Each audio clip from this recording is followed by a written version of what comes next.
Hello, my name is David Bruce. So whatever kind of genre you're into as a composer, whether it's songwriting, writing for film or theatre, making tracks in a DAW, or like me composing old school directly onto a stave, there are a bunch of issues that seem to crop up for almost everyone. But these aren't just problems that beginners face, they're issues that we all face at different times. And some of them I'm still tackling myself now.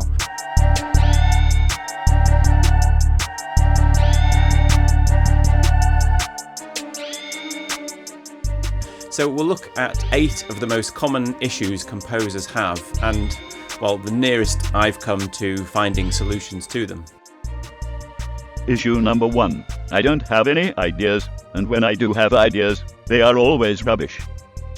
Now, I made this number 1 for a reason. It's amazing how often I've heard it said by even very experienced composers, I've forgotten how to compose. And part of the psychological battle of being an artist is learning how to deal with that common initial state. With all the incredible music out there, it's way too easy to feel intimidated, particularly when you come up with that first idea and it's just obviously no good. 4th beat of the first measure on C. Strings in unison. Ostinato on A. And my solution is simple. Allow your first ideas to be rubbish. Unless you're Mozart in Amadeus, it's very rare for a brilliant piece of music to just arrive fully formed, for a first idea to be really that good. First measure, 3 downward notes, E, D, C.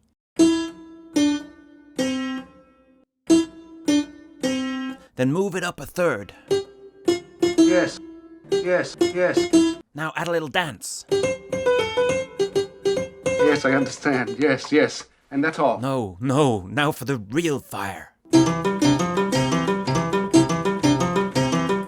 And it really helps to take the pressure off your creativity if you stop expecting that first idea to be a work of genius and actually expect it to be garbage. The process of turning it into something better will be gradual.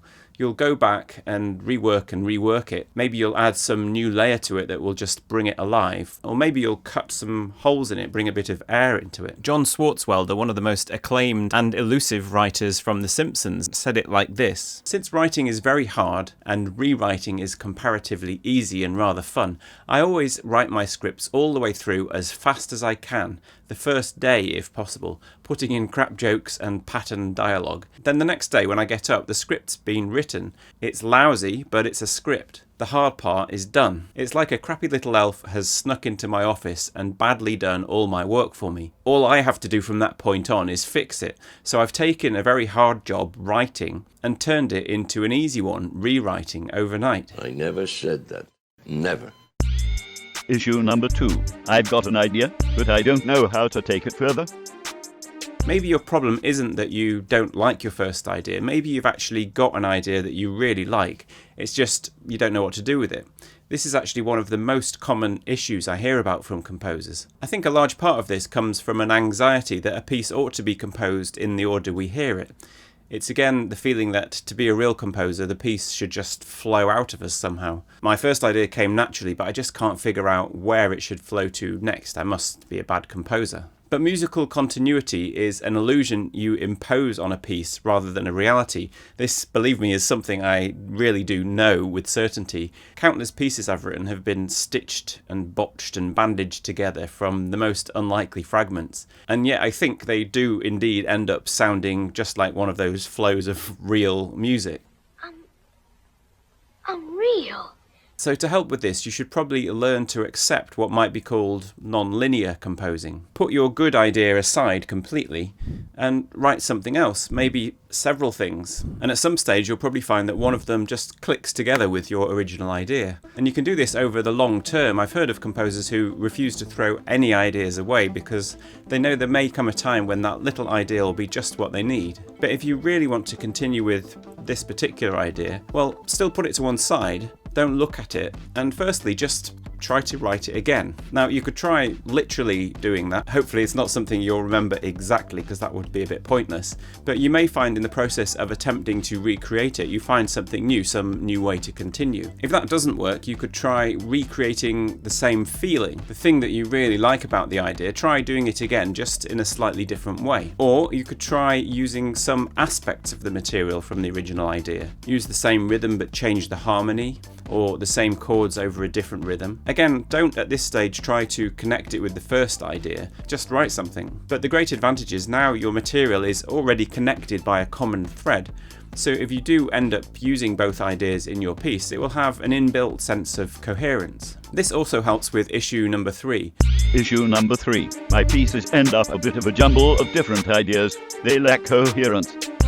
If you've got plenty of ideas, but you find the overall piece doesn't sound as focused as you would like, try to find ways of limiting yourself so that you keep what you do within tighter boundaries. The old adage that restrictions set you free really does have something to it. It's one of those cliches that does actually mean something and does actually work. But try to pin down specifically what the essence of what you're trying to do is and focus on ideas that really achieve that, or on restrictions that help bring that about. You've got lots of good ideas, Jacob. Just one is enough. The idea of focusing in on one idea for a much longer period is something I think popular music currently does a lot better than a lot of classical composers. For contemporary classical composers, there's some kind of pressure to be impressive, to be always moving forwards, cramming a piece full of ideas. But very often simplicity, stillness, a lack of change will create some of the most powerful moments. I experienced this myself at the end of the first part of my clarinet quintet Gumboots. I wanted to create this kind of still repetitive texture. So there's an ongoing idea in the viola.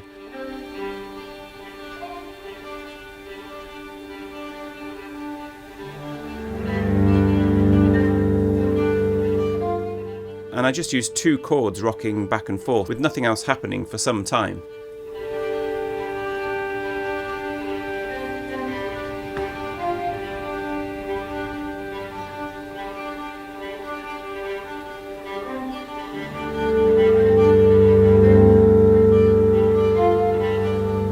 It took me a lot of courage to put nothing else in there for so long. I'd never written anything quite so sparse as that before. But it's a real moment that I always enjoy wallowing in when I hear it. It's having the courage to give the audience time to think for themselves and not feeling you always have to force feed them with information. But if you still find this kind of reduction and simplicity too terrifying, don't fret about it too much. Jacob Collier, who we saw a moment ago, is someone who has found himself with an overabundance of ideas. But as he himself wisely says, coming to terms with the idea that less is more can simply be something that takes time and experience. It's that interesting thing of less is more, because less is only more when you know what more is, you know? And then you can make a conscious decision to step back from that. Issue number 4. Why does my piece sound a bit muddy, a bit lackluster, a bit lacking in life? The answer to this one comes down surprisingly often to register. A limited range when it comes to using register is one of the easiest ways to spot a less well-developed composition.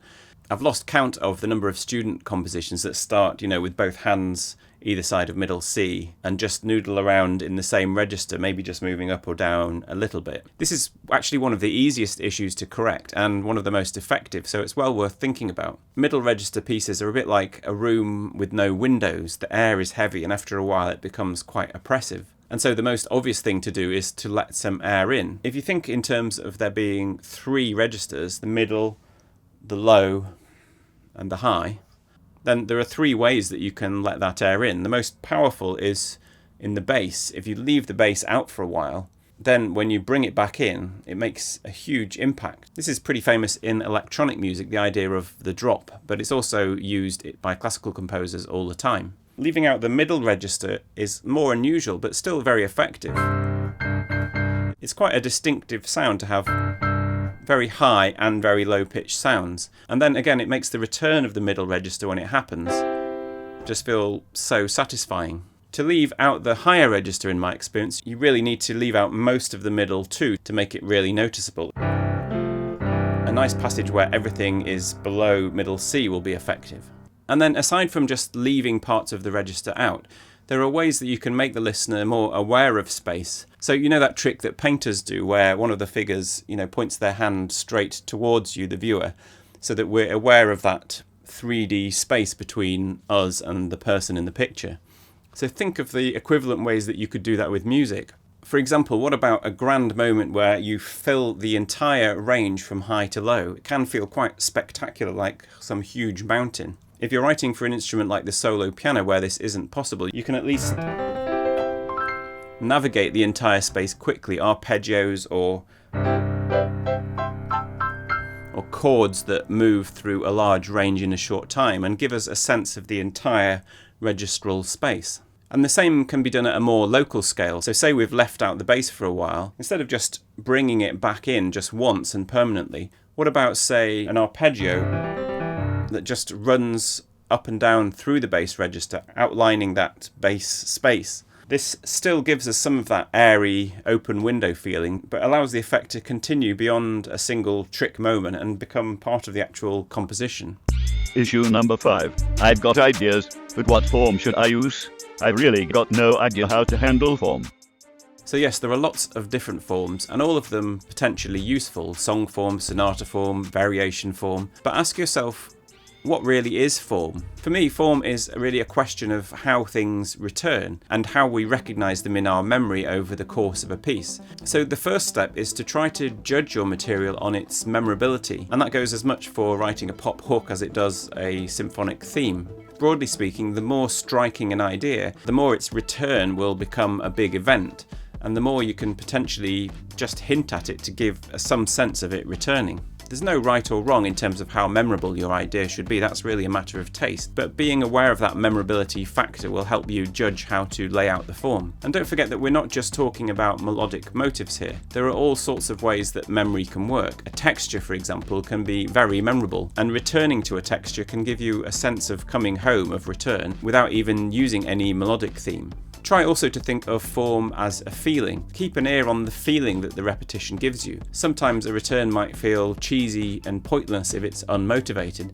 Other times it will hit the spot just in the way you need it to. I love the way in a recent video Adam Neely talked about the storytelling in a Celine Dion key change. He beautifully explained this process where you're still listening to just a repeat of the main melody, but because of the way the harmony changes underneath it, the emotional feeling has changed 180 degrees from loneliness to defiance. When we get to the chorus before the modulation, the lyric comes across more as like the narrator is demanding to not be by herself anymore. And as we cross the threshold from G major to C flat major, the E flat becomes a major third, a point of triumphant resolution. And so we feel like the narrator will in fact not be by herself anymore. And I think it's these kind of things that you need to watch out for when you're thinking about how your material returns in a form. Even if all the notes are the same, a repetition never carries exactly the same emotional connotation as the initial statement. The act of repetition itself changes it. And even small adjustments like a key change or, say, omitting some of the accompaniment can have a huge emotional impact. So whilst the standard forms like ABA or rondo form are kind of archetypal and describe the basic outline of a lot of pieces, they don't really give you the full picture of what's going on or how that piece works as a form. I talked in a recent video to my patrons on Patreon about how when it comes to form, I tend to focus my attention on the flow of momentum over the course of a piece. It seems to me that the main places forms tend to fail are where the music no longer convinces the listener in the metaphorical journey it's taking them on. So making sure it's a smooth ride with just the right amount of interest and surprise along the way is crucial. And this is another area where it's possible to significantly up your game by moving away from the most obvious middle ground solutions. Music has this fascinating ability to suggest multiple senses of movement at once. So for example, think about whether you could convey a sense of speed without using lots of notes, or the opposite, a lot of notes but a sense of stasis.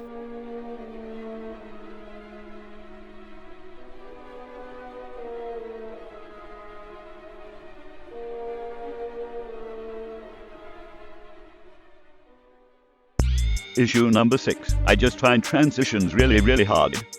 My favourite little saying about form is that for a form to be successful, all you really need is a bunch of good bits strung together in a way that doesn't sound bad. If you think about an album structure in popular music, this fits this definition. If you have a lot of songs that are brilliant in their own right, and one song follows another in a way that doesn't drain you of energy or get too tiresome in one particular direction, the album will work. If you're writing a piece that's longer than just a single track, the key thing then is transitions. So if you're established within one section of a piece and you know that's working within itself, the question is, how do you get onto the next section in a way that makes sense? There are, of course, a range of options here. A transition might just be a couple of chords, or it might be almost the length of a whole piece. There's some pieces of music that seem to be nothing but transition. The key to this, I think, is to think about how the piece starts and what that start implies. For a transition to work successfully, it needs to somehow emerge from the properties of the rest of the piece. So let's say you're struggling with harmony in your transition. You've established a sense of home, but now you want to move away. This is a version of my piano piece Undula, the one that I didn't write, where the harmony just goes round and round.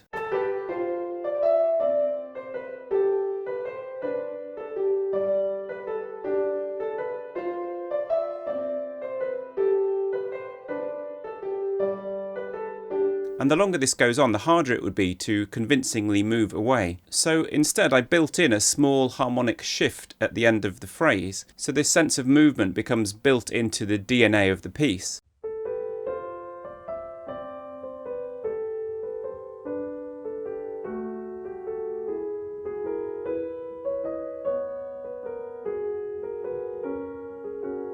So now, having already moved in the opening phrase, it's far easier for the piece to transition to other harmonic areas later on.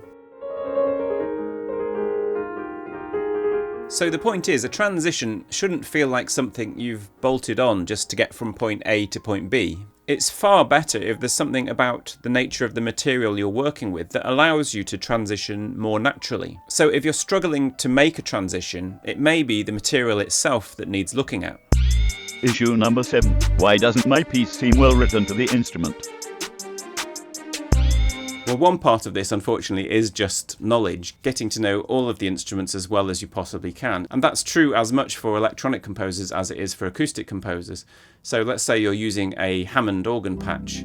You need to get to appreciate all the different ways it can work, the different degrees of swell and vibrato and how they're often used. And that also means being aware of the cultural implications of the instrument. Each instrument, and again I'm including electronics in this, has a big culture and history that will resonate through your piece whether you want it to or not. So with the Hammond again, there'll always be a hint of gospel music in there. If it's a French horn, you might get a hint of anything from old hunting horns to a John Williams score. If you put your bass line on a tuba, it will just resonate with New Orleans street bands and so on.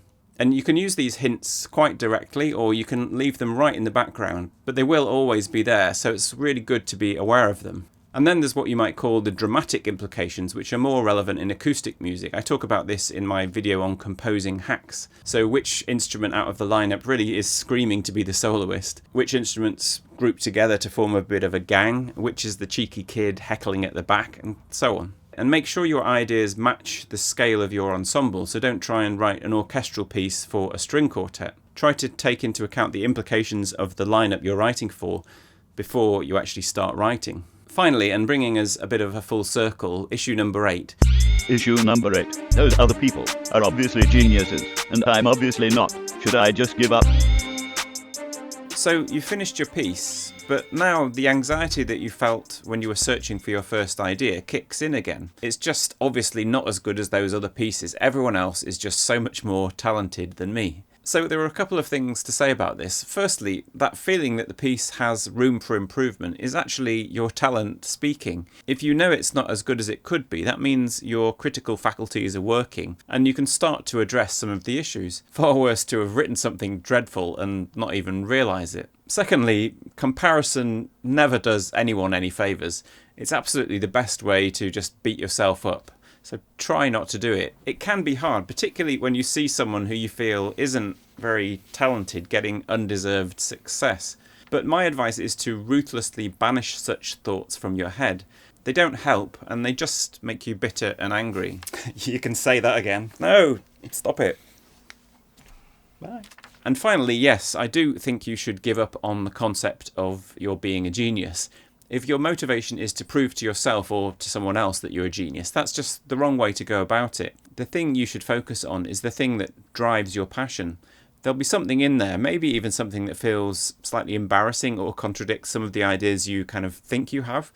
But that thing will be what really makes you go crazy about music. That's the thing you should put all of your energy into uncovering and then bringing out of yourself. Whatever the genre that you're writing in, composing is really a long-term journey. I mean, sure, there are techniques and theories that you'll want to learn, but you also have to learn how to handle yourself, how to draw the best out of yourself, how to keep in the best creative state, which usually involves fairly boring things like sleeping well, not drinking too much, and eating well, but also how to battle your own inner demons, and how to think about an audience that you simultaneously need to ignore and crave a response from. Your goal, to use another well-worn but truthful phrase, is not to try to be a genius, but to try to be the truest, most honest version of yourself that you can. So I hope that was helpful to you. If anyone's wondering, I don't currently do direct teaching, but I do have a very limited number of spaces on the top tier of my Patreon page, where I'll give you a short written critique on a piece once a month. So if that's something you're interested in, do grab a space while there's a couple still available. Or at the lower tiers on Patreon, I'll try to answer any shorter questions you might have. Thank you so much as ever to all my patrons, and thank you to you for watching, and I'll see you next time.